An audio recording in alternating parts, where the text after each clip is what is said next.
विद्यार्थ्यांनो, सर्वांना सप्रेम जय भीम. सर्वांचं प्रज्ञा प्रबोधिनी करिअर अकॅडमीच्या विज्ञान वर्गामध्ये स्वागत आहे.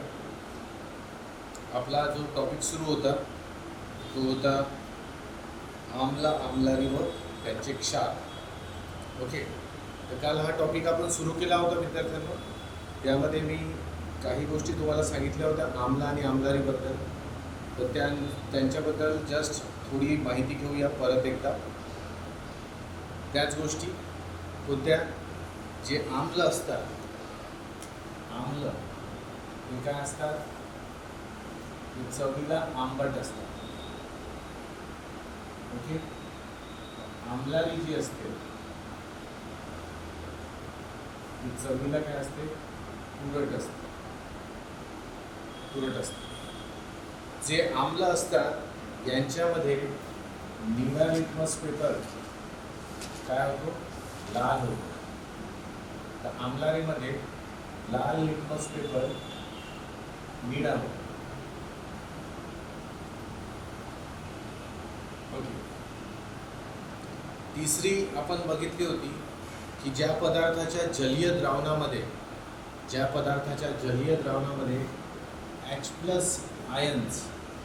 H+ आयन्सचं कॉन्सन्ट्रेशन आपल्याला दिसून येते. म्हणजे जे पदार्थ पाण्यामध्ये विरघळल्यानंतर त्यांचं विचलन म्हणजे डिसोसिएशन होते, आणि डिसोसिएशन झाल्यानंतर जर त्यामध्ये H+ आयन्स आपल्याला दिसत असतील तर त्या पदार्थाला आम्ल समजायचं. आणि जर एखाद्या पदार्थाच्या जलीय द्रावणामध्ये विरघळल्यानंतर विचलन झाल्यानंतर आपल्याला OH- आयन्स दिसत असतील तर त्या पदार्थाला आपण काय म्हणालो होतो, आम्लारी म्हणालो. गोष्ट pH ची होती. pH आज शिकणार आहोत आपण.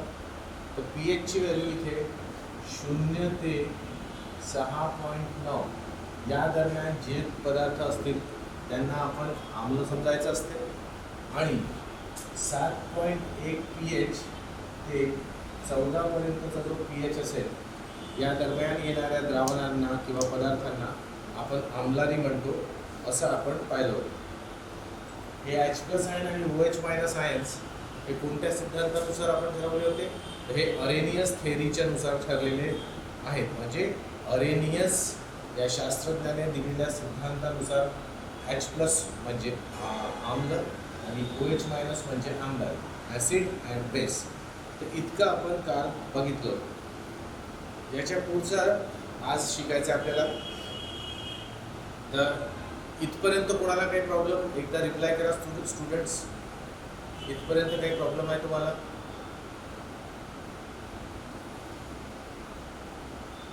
सगळं समजलं आहे यामध्ये? आता आपण पुढे जाऊया.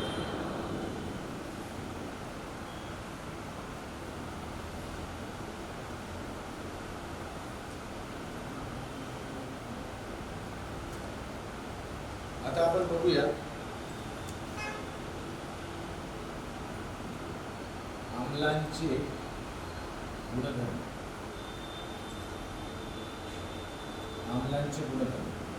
म्हणजे जे आम्ल आहेत, जे ॲसिड्स आहेत, त्या सर्व ॲसिड्सचे गुणधर्म आपण एकत्रितरित्या बघू.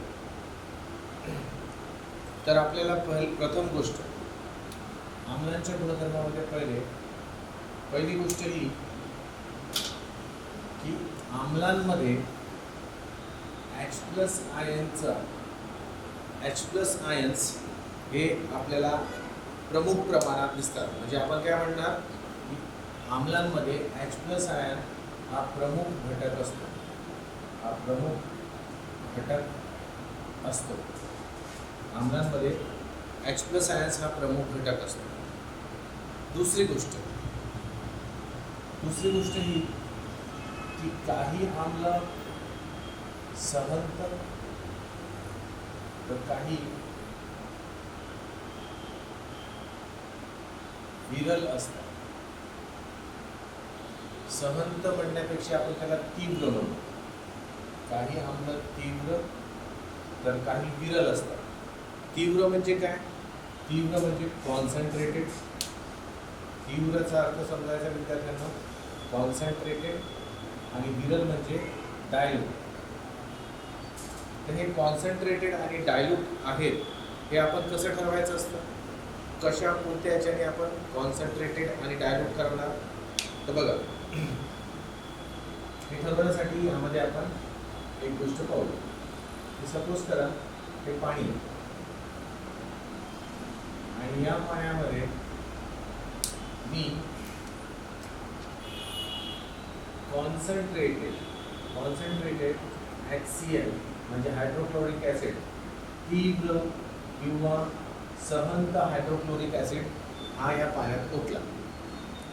आता हायड्रोक्लोरिक ॲसिडचा रेणू कसा असतो, हा हायड्रोजन आणि हा क्लोरीन असा बनलेला असतो.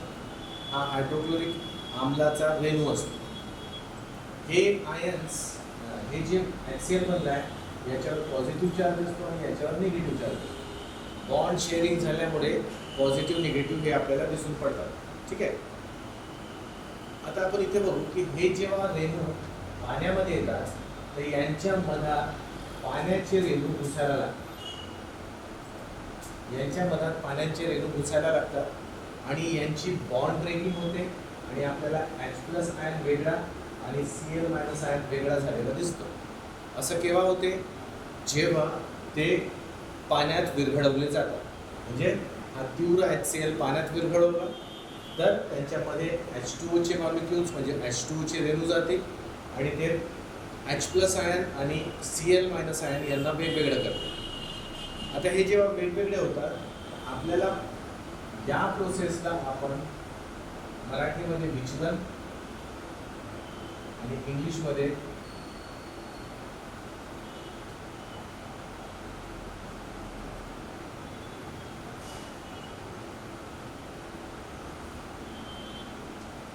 डिसोसिएशन असं म्हणतो. इंग्लिशमध्ये त्याला आपण डिसोसिएशन असं म्हणतो. डिसोसिएशन म्हणजे काय, हा जो आयनिक किंवा कोव्हॅलेंट है ना, म्हणजे आयनिक किंवा सहसंयोजक बंधाने बनलेला जो रेणू आहे त्याला त्यामधले जे आयन्स आहेत ते वेगवेगळे होणं याला आपण काय म्हणतो, विचलन होणे किंवा डिसोसिएशन होणे. तर हे डिसोसिएशन होतात आणि आपल्याला या जलीय द्रावणामध्ये H+ चे आणि Cl- चे आयन्स वेगवेगळे झालेले दिसतात. हे असं दिसून पडतं आपल्याला. ठीक आहे. आता समजा की हे HCl चे आपल्याकडे 100 रेणू होते, 100 रेणू होते असं समजू. HCl जो आम्ल आपण इथे टाकला त्याचे 100 रेणू होते आणि जर 100 चे 100 रेणू सुद्धा सर्वचे सर्व रेणू विचलन किंवा डिसोसिएशन प्रक्रियेअंतर्गत H वेगळा आणि Cl- वेगळा असे वेगवेगळे झाले तर त्याला आपण काय म्हणणार, तीव्र आम्ल असं म्हणतो. म्हणजे एखाद्या आम्लाला आपण पाण्यामध्ये मिसळवले असता जे विचलनाची प्रोसेस होते त्यांचे आयन्स ब्रेकिंग होतात.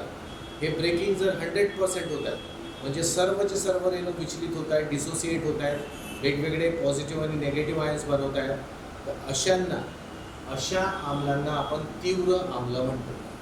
अशा आम्लांना आपण तीव्र आम्ल म्हणतो. यामध्ये मी एक काल गोष्ट सांगायला विसरलो की जो पॉझिटिव्ह आयन असतो त्याला आपण कटायन, पॉझिटिव्ह आयन म्हणजे कटायन आणि निगेटिव्ह आयन त्याला अनायन असं सुद्धा म्हणतो. ओके. जेव्हा डिसोसिएशन होते, डिसोसिएशन म्हणजे विचलन झाल्यानंतर आम्हाला असं दिसून पडते की पॉझिटिव्ह आयन्स वेगळे होतात, निगेटिव्ह आयन वेगळे होतात. पण जर सर्वचे सर्व 100 रेणू असतील आणि सर्व विचलित झाले, सर्वांचे विचलन होऊन कटायन आणि अनायन, पॉझिटिव्ह आणि निगेटिव्ह आयन तयार झाले तर त्या आम्लाला ज्यामध्ये सर्वचे सर्व रेणू विचलित होतात. विद्यार्थ्यांनो पुन्हा एकदा मी तुम्हाला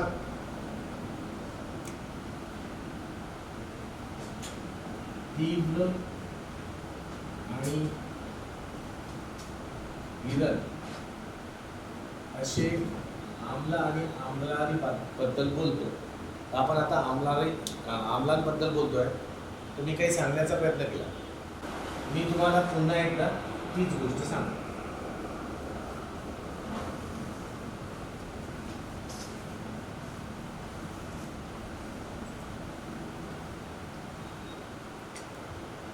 ओके, बघा, तीव्र आणि विरल त्यांना आपण इंग्लिशमध्ये स्ट्रॉंग आणि वीक असं सुद्धा बोलू शकतो. कॉन्सन्ट्रेटेड डायल्यूट असं आपण म्हणू शकतो. तर जे तीव्र आम्ल असतात, तीव्र आम्ल जे असतात त्यांच्याबद्दल बोलायचं तर आपण याचं उदाहरण बघितलं तर येथे HCl हा तीव्र आम्लाचं उदाहरण आहे. ओके, सपोज करा पाणी घेतलं, पाणी आहे, H2O आहे, आणि यामध्ये आपण काय करतो विद्यार्थ्यांना, यामध्ये HCl टाकला. HCl टाकल्यानंतर आपल्याला दिसते HCl जो आहे हा असा काहीसा रेणू दिसेल. हायड्रोजन आणि क्लोरीनच्या सहसंयोजक बंधाने बनलेला हा काय असतो, हा रेणू असतो. ठीक आहे.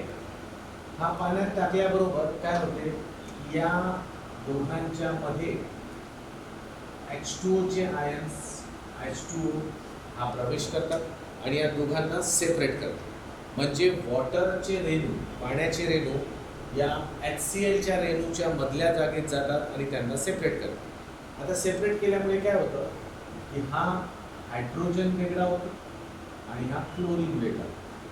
ठीक आहे, म्हणजे नेगेटिव्ह पॉझिटिव्ह आयन वेगवेगळे होतात. हे जे वेगवेगळे होतात तर पॉझिटिव्ह आयनला आपण कटायन असं म्हणतो आणि नेगेटिव्ह आयनला आपण अनायन असं म्हणतो. नेगेटिव्ह आयनला आपण काय म्हणतो, अनायन असं म्हणतो. ठीक आहे. आणि ही जी प्रक्रिया आहे याला आपण विचरण, विचरण म्हणजे डिसोसिएशन,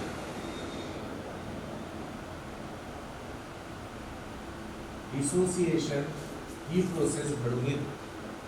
डिसोसिएशन म्हणजे जो तो संयुग आहे, ओके, त्याचे रेणूचे दोन आयन्स वेगळे होतात आणि आयन्स वेगळे झाले की आपल्याला, आयन्स वेगळे झाल्यामुळे आपल्याला ते या जलीय द्रावणात म्हणजे पाण्यामध्ये वेगवेगळे होताना दिसतात. आता मी तुम्हाला म्हटलं होतं की जर आम्ही 100 रेणू HClचे 100 रेणू याच्या अगदी उलट, जसं आपण हा आम्ल घेतला कोणता, CH3COOH, याला आपण ॲसिटिक ॲसिड म्हणतो है ना, याला ॲसिटिक ॲसिड म्हणतो. हा ॲसिटिक आम्ल जो आहे याचं जेव्हा डिसोसिएशन होते म्हणजे विचरण होते तर आपल्याला H+ आणि CH3COO असे दोन कटायन आणि अनायन मिळतात. पण जर आपण या ॲसिटिक आम्लाचे 100 रेणू घेतले, 100 रेणू घेतले तर ते 100चे 100ही विचरण करू शकत नाही.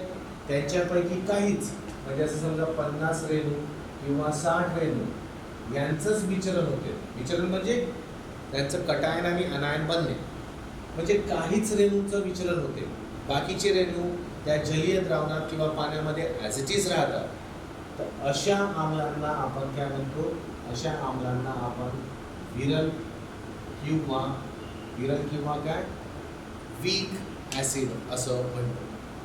याला आपण स्ट्रॉंग किंवा वीक ॲसिड असं डिसोसिएट करतो. तीव्र कोणाला म्हणायचं आणि विरल कोणाला म्हणायचं किंवा सौम्य कोणाला म्हणायचं, आलं लक्षात? Very good, very good, very good. आपण यांना कॉन्सन्ट्रेटेड आणि डायल्यूट काय म्हणू, यांना आपण असं म्हणूया काय, strong acid and weak acid. म्हणजे आम्ल तीव्र पण असू शकतात, विरल पण असू शकतात. विरलला सौम्य पण म्हणू शकतो आपण सौम्य, स्ट्रॉंग किंवा वीक. तिसरा गुणधर्म आहे सर्व आम्ला पाण्यात द्रावणीय असतात. तिसरा गुणधर्म आहे सर्व आम्ल पाण्यात द्रावणीय असतात. येस, जितके आम्ल असतात विद्यार्थ्यांनो ते सगळे आम्ल पाण्यात द्रावणीय असतात, म्हणजे पाण्यात गेल्यानंतर विरघळतात. जेव्हा विरघळणं होते आम्लांचं तर हीच प्रोसेस होते. काय? कटायन आणि अनायन फॉर्मेशन. आणि ते बनल्यानंतर एक तर त्यांचं विचलन होते आणि ते विचलन सौम्य स्वरूपात असू शकते किंवा पूर्ण स्वरूपात असू शकते. तर सगळे आम्ल पाण्यात द्रावणीय असतात. त्यानंतर सर्व धातूंचे ऑक्साईड, चौथा आहे गुणधर्म सर्व धातूंचे ऑक्साईड. सर्व धातूंचे ऑक्साईड हे आम्लधर्मी असतात.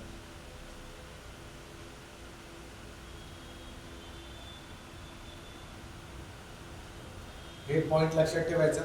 सर्व धातूंचे ऑक्साईड हे आम्लधर्मीय असतात. म्हणजे काय? याचा अर्थ काय होतो की धातूंचे ऑक्साईड केव्हा बनते? तर जेव्हा धातूचं रिॲक्शन ऑक्सिजन बरोबर होते तर त्यानंतर त्या पर्टिक्युलर धातूचे ऑक्साईड बनतात, है ना. म्हणजे मॅग्नेशियमचं ऑक्सिजन सोबत झालं तर मॅग्नेशियम ऑक्साईड, आयरनचं म्हणजे फेरसचं ऑक्सिजन सोबत रिॲक्शन झालं तर फेरिक ऑक्साईड, असे ऑक्साईड्स बनतात.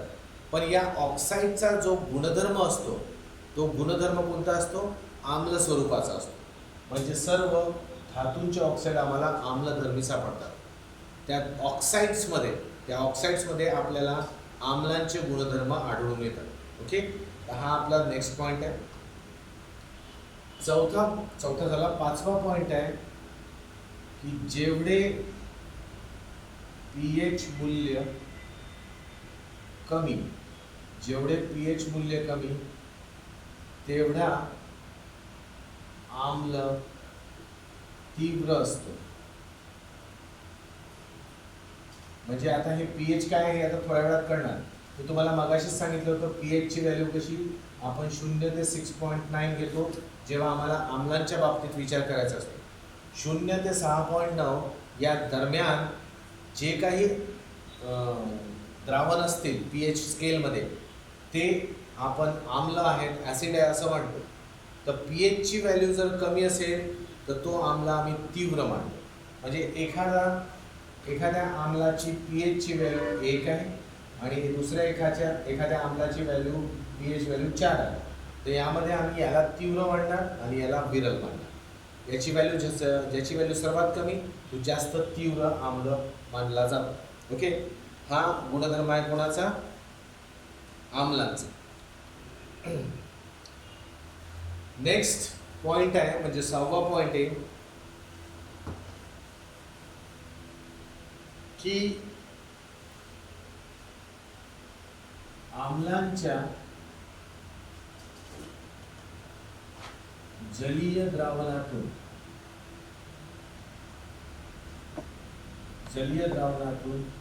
वीज प्रवाहित होऊ शकते.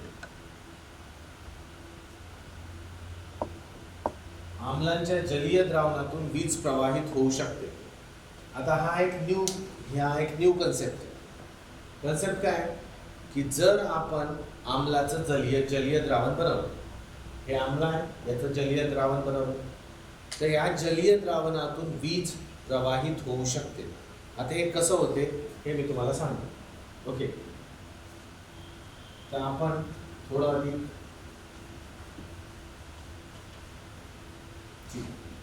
बघा, आपण फिजिक्समध्ये शिकलो होतो विद्यार्थ्यांनो की वीज प्रवाहित होऊन देण्यासाठी काय आवश्यक आहे?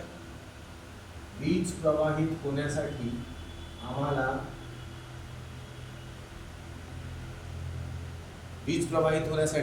काय आवश्यक आहे? तर फ्री इलेक्ट्रॉन्स आवश्यक आहे. फ्री इलेक्ट्रॉन्स जेव्हा असतील तेव्हा ऑटोमॅटिक त्यामधून वीज प्रवाहित होऊ शकते. आता हे असेंब्ली आहे, चे जलीय द्रावण घेतलं. म्हणजे हायड्रोक्लोरिक ॲसिडला आपण पाण्यामध्ये मिसळवलं तर हायड्रोक्लोरिक ॲसिडचं जलीय द्रावण मिळालं. यामध्ये 2 कार्बनचे इलेक्ट्रोड्स आपण लावले आणि हे इलेक्ट्रोड्स वायरने एका इलेक्ट्रिक सर्किटमध्ये जॉईन केले. म्हणजे असं समजा, आणि इथे सपोज करा एक छोटा बल्ब लावला. आता विद्यार्थ्यांनो, हा बल्ब प्रकाशित होईल का? हा जो बल्ब आहे हा प्रकाशित होईल का? आता यामध्ये 2-3 गोष्टी आहेत. सर्वप्रथम आम्हाला असं दिसते की या इलेक्ट्रोडच्या स्टार्टिंग पासून तर या इलेक्ट्रोडच्या शेवटपर्यंत आम्हाला हे दिसून पडतं की यामध्ये सॉलिड पदार्थ वापरलेला आहे. हे इलेक्ट्रोड सॉलिड असतात, जे आपण ग्रॅफाईटबद्दल बोललो होतो. आणि हा वायर सुद्धा सॉलिड असेल. तर हे जे सॉलिड इलेक्ट्रोड्स किंवा वायर्स आहेत, यामध्ये फ्री इलेक्ट्रॉन नक्की असते. फ्री इलेक्ट्रॉन नक्की आहे. म्हणजे इथपासून इथपर्यंत असं आम्हाला हे दिसून पडेल की इलेक्ट्रॉन्स फ्रीली मूव्ह होऊ शकतात. पण या ठिकाणी मला हा जो सर्किट आहे, हा जो परिपथ आहे, हा तुटलेला दिसतो. तर इथे सर्किट ब्रेक झालेला दिसतो. मग आता या पूर्ण सर्किटमधनं वीज प्रवाहित होणार नाही, आणि वीज प्रवाहित होईल नाही तर मग हा दिवा किंवा लाईट जळणार. पण विद्यार्थ्यांनो, असं होत नाही, कारण हे हायड्रोक्लोरिक ॲसिडचे जलीय द्रावण आहे. आणि जलीय द्रावणाच्या बाबतीत आपल्याला सांगितलं की आम्लांचे एक तर ते पाण्यात विरघळतात, त्यांच्यामध्ये विचरण घडून येते, विचरण घडते, डिसोसिएशन होते. तर त्यांचं जे जलीय द्रावण असते त्याच्यामधून विद्युत प्रवाह प्रवाहित होतो, विद्युतधारा प्रवाहित होते. मग आता एक्झॅक्टली काय होते तर बघा, आम्हाला इथे दिसते की हा बॅटरीचा पॉझिटिव्ह टर्मिनल आहे आणि हा बॅटरीचा निगेटिव्ह टर्मिनल. तर याच्यामुळे इथे काय होतं की हा जो पॉझिटिव्ह टर्मिनल आहे, तर त्यामुळे या इलेक्ट्रोडवर पॉझिटिव्ह चार्ज डेव्हलप होतो. ठीक आहे.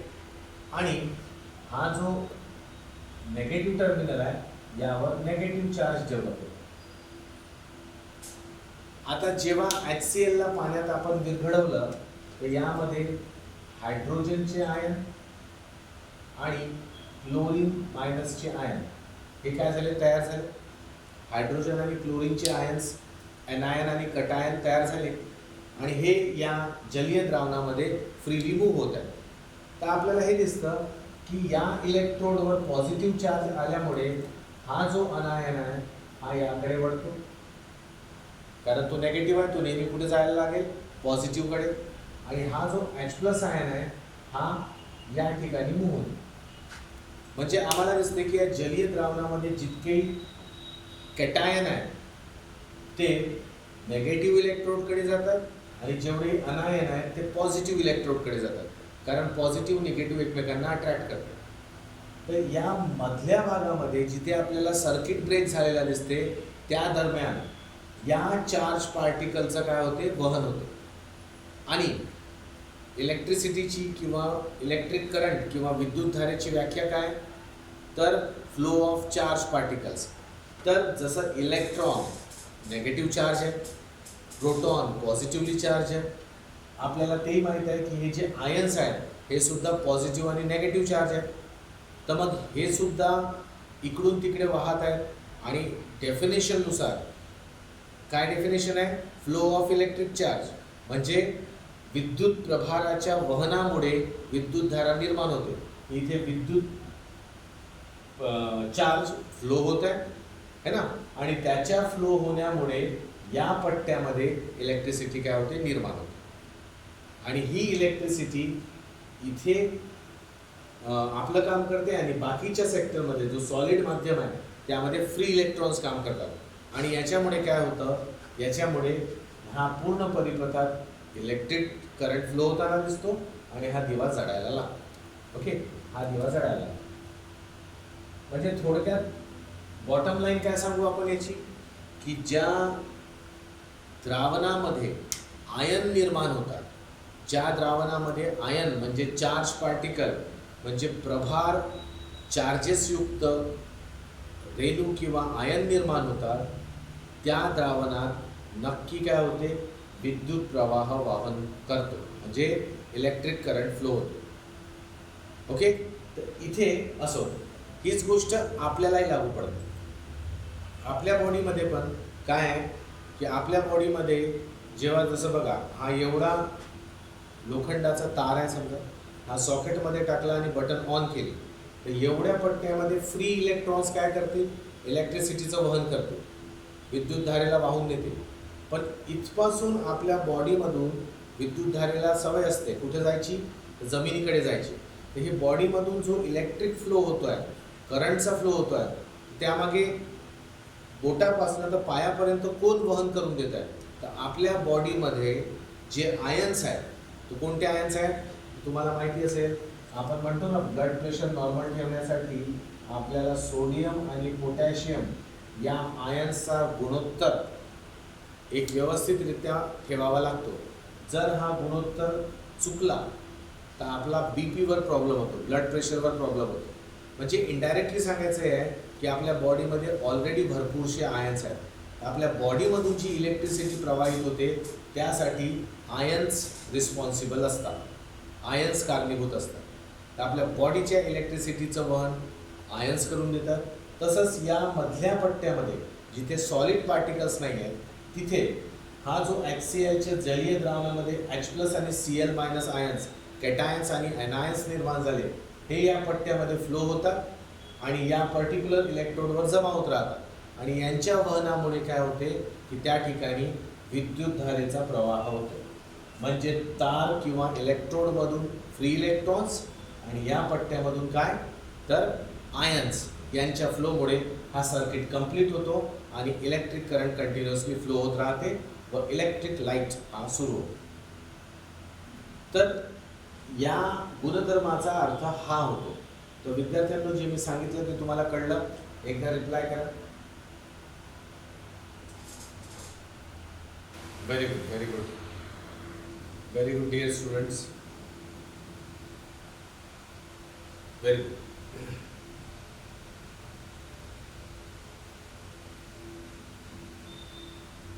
ओके, नेक्स्ट गुणधर्म आहे 7वा गुणधर्म. आणि हा गुणधर्म तुम्हाला माहिती आहे, याबद्दल आपण शिकलो आहे. काय, तर आम्ल व आम्लारींची अभिक्रिया झाल्यास, 7वा गुणधर्म आम्लाबद्दल, की आम्ल म्हणजे ॲसिड आणि आम्लारी म्हणजे बेस यांची अभिक्रिया झाल्यास, यांना एकत्र केल्यास आपल्याला काय मिळते, तर आपल्याला क्षार म्हणजे सॉल्ट मिळतो आणि पाणी मिळतो. हे आपण कालच बघितली होती बहुतेक. जसं मी एक एक्झाम्पल देतो, HCl + NaOH हे आम्हाला काय मिळवून देते, तर आम्हाला NaCl हा जो क्षार आहे आणि H2O मिळते. म्हणजे आम्ल आणि आम्लारी यांची अभिक्रिया आम्हाला क्षार आणि पाणी मिळवून देते. ओके, हा 6वा गुणधर्म. ओके, 7वा गुणधर्म. आणि लास्ट 8वा गुणधर्म. हा 8वा गुणधर्म कसा आहे, की आम्लांची जेव्हा ही धातूंशी अभिक्रिया होते, आम्लांची अभिक्रिया धातूंशी झाल्यास, म्हणजे धातूंसोबत आपण आम्ल यांची अभिक्रिया केल्यास आपल्याला हायड्रोजन वायू मिळते, हायड्रोजन वायू मिळते.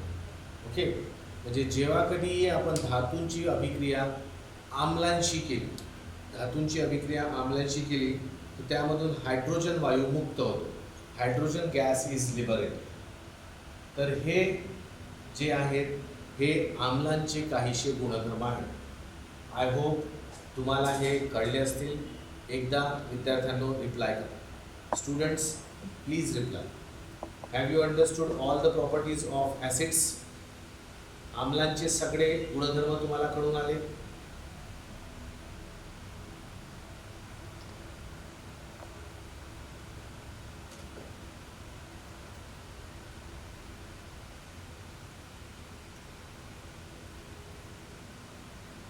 Very good, very good. चला, आता याच आधारावर जर तुम्हाला हे गुणधर्म समजले तर आम्लारेंचे गुणधर्म पण इझिली समजून येतील. पण त्या अगोदर आपण बघूया की काही प्रमुख आम्ल.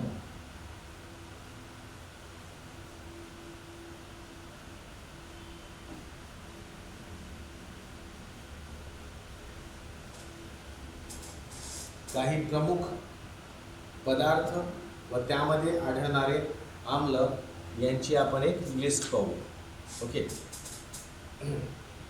तर जसं हा विनेगर आहे.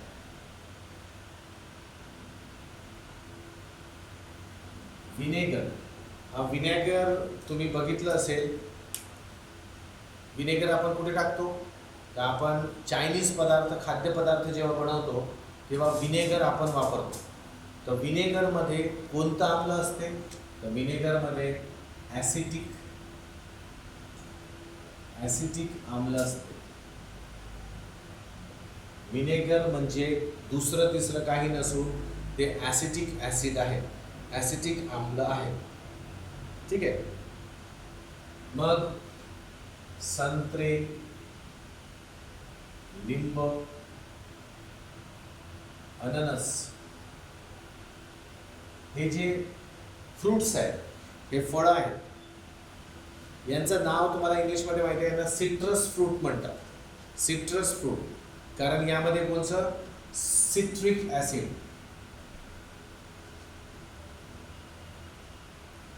सिट्रिक आम्ल यामध्ये सापडतं. सिट्रस फ्रूट म्हणतात. आणि आजच्या डेटमध्ये आपल्याला हेच खायचं आहे. आपल्या बॉडीमध्ये सिट्रस ॲसिड यायला पाहिजे, कारण त्यामार्फत आपल्याला व्हिटॅमिन सी मिळतो आणि आपली इम्युनिटी बूस्ट होते, है ना. तर सिट्रस फ्रूट्स जे असतात त्यांच्यामध्ये सिट्रस ॲसिड आपल्याला पाहायला मिळतो. नेक्स्ट पदार्थ आहे चिंच. विद्यार्थ्यांना कोणाला माहिती आहे चिंचामध्ये कोणतं आम्ल असते? कोणी सांगू शकते? चिंचामध्ये कोणतं आम्ल असते? चिंचामध्ये कोणतं आम्ल असते विद्यार्थ्यांना? येस, चिंचेमध्ये टार्टरिक आम्ल असतो. चिंचेमध्ये टार्टरिक आम्ल असतो. ठीक आहे. दहीमध्ये, दूध किंवा दहीमध्ये यामध्ये कोणतं आम्ल असतं? तर यामध्ये आपल्याला माहिती आहे लॅक्टिक आम्ल असतं. लॅक्टिक आम्ल असते. ठीक आहे ना. हा जो लॅक्टिक ॲसिड आहे, हा लॅक्टिक ॲसिड हा आपल्या मसल्समध्ये पण डेव्हलप होतो. आणि हा मसल्समध्ये जेव्हा डेव्हलप होतो तर यामुळे आपल्याला पेन व्हायला लागतं. किंवा फ्रेश मीठ जे असतं ते जे खराब होण्याची, डिकम्पोजिशनची जी प्रक्रिया असते त्यामध्ये सुद्धा लॅक्टिक ॲसिड हा होतो, निर्माण होतो. Okay, very good. हे जे मुंगी असते, मुंगी म्हणजे अँट है ना. अँटमध्ये कोणता ॲसिड असते? अँट म्हणजे मुंगी, यांचा दंश बघा. मुंगी चावली तर आपल्याला काही वेळपर्यंत थोडंसं जळजळ जाणवतं. तर ती जळजळ जाणवते, ती त्याच्यामुळे नाही जाणवत की तो म्हणजे त्या मुंगीने खूप जोरात चावली म्हणून. ती चावते आपल्या स्टाईलने, फक्त त्याचा असर खूप वेळपर्यंत त्याच्यासाठी टिकतो, कारण तिच्या दंशामध्ये काय असते? एक आम्ल असते. तर तो आम्ल कोणता आहे? तर तो आहे फॉर्मिक ॲसिड, फॉर्मिक आम्ल. ओके, ठीक आहे. मधमाशी यामध्ये कोणता आम्ल असते? तर यामध्ये ब्युटेरिक आम्ल असते. मधमाशांच्या दंशामध्ये आपल्याला ब्युटेरिक आम्ल असं मिळते.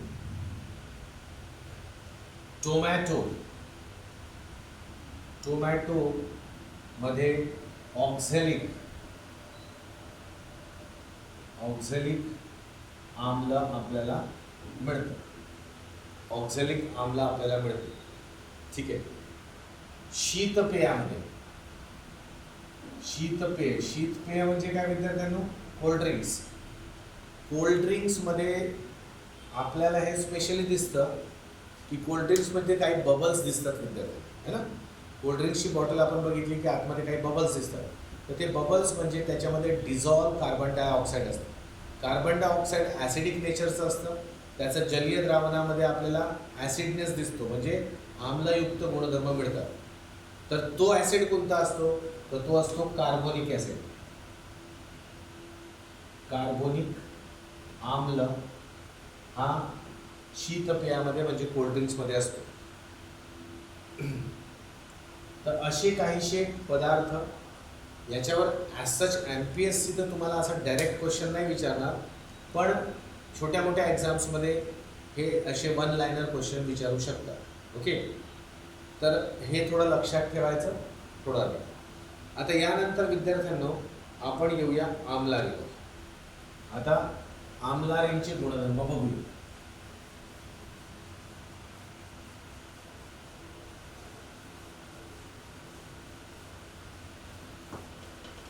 यांचे गुणधर्म सुद्धा इझिली तुम्हाला समजून येतील, कारण आपण आता जे ॲसिड्स किंवा आम्लांचे गुणधर्म बघितले, तर आम्लांच्या गुणधर्मातून आपण आम्लारींचे गुणधर्म इझिली समजू शकतो.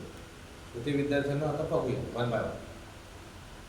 सर्व पदार्थ सर्वप्रथम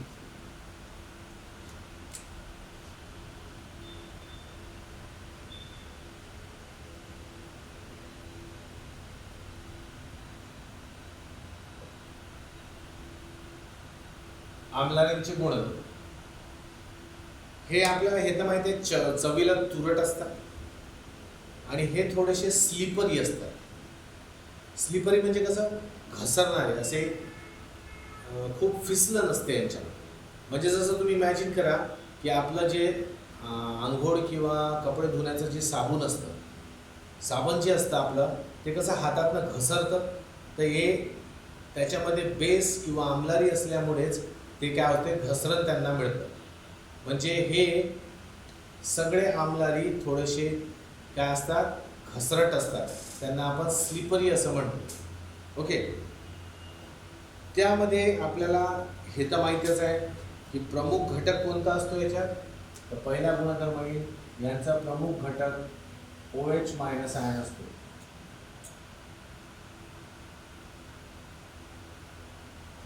प्रमुख घटक OH- आयन असतो. ओके, पुन्हा तीच गोष्ट काय, हे आम्लारी तीव्र किंवा सौम्य असू शकतात, है ना? तीव्र किंवा सौम्य असू शकतात, स्ट्रॉंग किंवा वीक असू शकतात. आता याचा अर्थ काय? पुन्हा तेच की जेव्हा यांचं जलीय द्रावण बनवण्याचा आपण प्रयत्न करू, म्हणजे सपोज करा हा NaOH आहे, या NaOH ला आपण पाण्यामध्ये विरघळवलं. ओके, तर इथे Na+ बनेल आणि OH- बनेल. काय झालं? विचलन झालं. जर हे विचलन 100% असेल, म्हणजे जितकेही अणू NaOH चे पाण्यामध्ये जातील त्या सर्वांचं विचलन डिसोसिएशन होऊन Na+ आणि OH- आयन बनत असतील, तर त्या बेसला आपण काय म्हणणार, स्ट्रॉंग बेस. पण त्या व्यतिरिक्त जर समजा असे काही बेसेस असतील की जे 100 आपण घेतले अणू त्यांचे, पण त्याच्यापैकी काहीच अणू काय होत आहेत, डिसोसिएशन म्हणजे विचलन करतायत. जसं की हा आहे CaOH2. यांना आपण 100 अणू टाकले, त्याच्यापैकी 50-60 अणूंचं विचलन होईल, म्हणजे कॅल्शियम पॉझिटिव्ह आणि OH- निगेटिव्ह असे आयन्स वेगवेगळे होतील, कॅटायन आयन वेगवेगळे होतील, पण पूर्ण विचलन घडून येणार नाही. तर अशांना आपण काय म्हणणार, सौम्य किंवा वीक बेस असं याला म्हणणार. तर हा दुसरा गुणधर्म आहे. ओके, तिसरा गुणधर्म हा इम्पॉर्टंट आहे. सर्व आम्लारी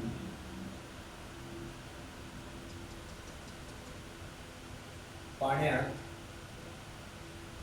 द्रावणीय नसतात. सर्व आम्लारी पाण्यात द्रावणीय नसतात. म्हणजे बघा, सर्व आम्ल तर पाण्यात द्रावणीय असतात, म्हणजे पाण्यात टाकल्यावर ते विरघळतात, पण प्रत्येक आम्लारी विरघळत नाही. प्रत्येक आम्लारी विरघळत नाही. मग काय, तर ते अन्य कुठल्या ह्याच्यात विरघळतील, पण पाण्यात नाही विरघळत. म्हणून ज्या आम्लारी पाण्यात विरघळतात त्यांना अल्क म्हणतात. त्यांना आपण काय म्हणतो विद्यार्थ्यांनो? अल्क. अल्क म्हणजे इंग्लिशमध्ये आपण त्याला अल्कली म्हणतो. इंग्लिशमध्ये त्याला आपण काय म्हणतो? अल्कली म्हणतो. म्हणजे बघा, ॲसिडमध्ये असं काही दोन नावं नाही आहेत, पण ॲसिड म्हणजे आम्लांमध्ये दोन नावं नाही, कारण सगळेचे सगळे आम्ल पाण्यामध्ये विरघळतात. पण जेव्हा आपण बेस म्हणजेच आम्लारींची गोष्ट करतो, तर हे जे आम्लारी आहे यांच्यापैकी काही पाण्यात विरघळतात आणि काही विरघळत नाही. तर जे आम्लारी पाण्यात विरघळतात त्या आम्लारींना काय म्हणायचं? अल्क म्हणायचं. म्हणजे पाण्यामध्ये विरघळणाऱ्या आम्लारी यांना अल्क असं वेगळं नाव दिलं आहे. ओके. आणि इंग्लिशमध्ये त्याला आपण अल्कली म्हणतो. अल्कली. ठीक आहे. तर हे याबद्दल हे विशेष माहिती लक्षात ठेवायची. हे तुम्हाला माहिती असेल, नो डाऊट. नेक्स्ट असते की चौथा पॉइंट, पीएच मूल्य जेवढे जास्त तेवढी आम्लारींची तीव्रता जास्त. तीव्रता काय? जास्त. म्हणजे फॉर एक्झाम्पल की आपण जसं पाहिलं होतं की हे जे पीएच मूल्य आहे, ते पीएच मूल्यांना कोणत्या मूल्यांना 7.1 पासून तर 14 पर्यंतच्या पीएच मूल्य असलेल्या पदार्थांना आपण आम्लारी म्हणतो. तर यामध्ये जर समजा एखादी आम्लारी 8 पीएच व्हॅल्यू घेऊन आणि एखादी आम्लारी 12 पीएच व्हॅल्यू घेऊन, तर ज्याची पीएचची व्हॅल्यू जास्त राहील ती आम्लारी काय राहील विद्यार्थ्यांनो? ती तीव्र म्हणायची. म्हणजे 12 पीएच वालेला तीव्र मानू आणि 8 वालेला सौम्य मानू. या उलट आपण आम्लांमध्ये थोडंसं वेगळं दिसलं होतं आपल्याला. ज्याची पीएच व्हॅल्यू सर्वात कमी तो आम्ल अधिक तीव्र.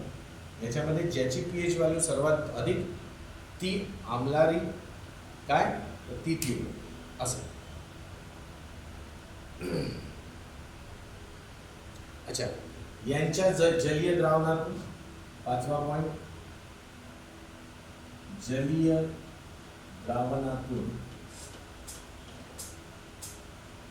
वीज प्रवाहित होऊ शकते.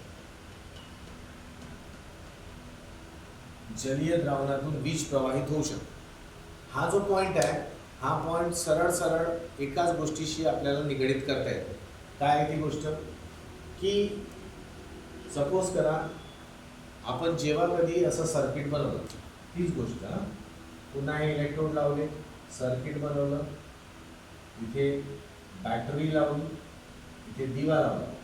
ओके. आता हा पॉझिटिव्ह होऊन जाईल, हा नेगेटिव्ह होईल. तर no doubt OH minus ion इकडे प्रवाहित होतील, सोडियमचे आयन इकडे प्रवाहित होतील. आम्हाला इथे सोडियम मेटल डिपॉझिट झालेला दिसेल आणि इथे आम्हाला OH डिपॉझिट होऊन वॉटर बनलेलं दिसेल. तर ही जी प्रोसेस आहे या दरम्यान कोण प्रवाहित होत आहे? तर आयन्स आपल्या चार्जनुसार प्रवाहित होत आहेत. तर तेव्हा इतक्या पट्ट्यामध्ये सर्किट पूर्ण करण्याचं काम, परिपथ पूर्ण करण्याचं काम आयन्स करून देतात आणि या पूर्ण परिपथातून किंवा सर्किटमधून वीज प्रवाहित होऊ शकते.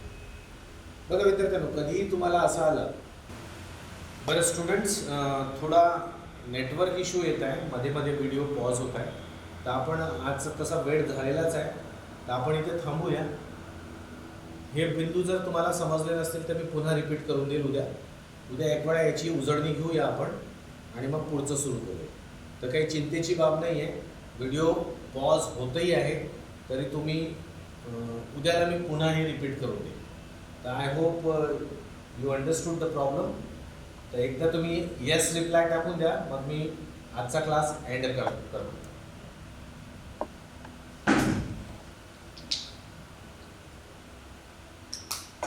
Yes my dear students, thank you and sorry for the trouble inconvenience. उद्या आपण करूया विद्यार्थ्यांनो, काही चिंतेची बाब नाही. Okay, thanks a lot, have a nice time, enjoy the studies, see you tomorrow, bye bye.